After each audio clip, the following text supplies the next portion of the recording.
আমরা সবসময় খালি খেয়েছি বা মিষ্টি দিয়ে রান্না করে খেয়েছি।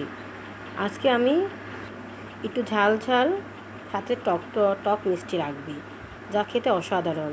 প্রথমে আমড়াগুলোকে ভালো করে কেটে ধুয়ে নিব। তারপর অন্য একটি কড়াইতে পেঁয়াজ দিয়ে ভালোভাবে ভাজা করে আদা বাটা, রসুন বাটা, পেঁয়াজ বাটা, হলুদের গুঁড়ো, মরিচের গুঁড়ো, জিরার গুঁড়ো, লবণ দিয়ে ভালোভাবে কষিয়ে নিতে হবে। তার মধ্যে আমড়াটা দিয়ে ভালোভাবে কষানো হয়ে গেলে পানি দিয়ে দিতে হবে।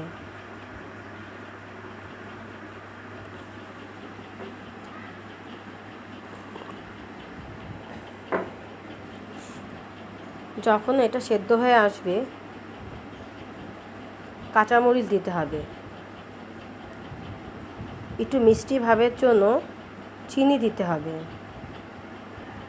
এই যে ঝোলটা ঘন হয়ে আসলো, তৈরি হয়ে গেল আমড়ার টক মিষ্টি ঝাল, যা গরম ভাতের সাথে অসাধারণ।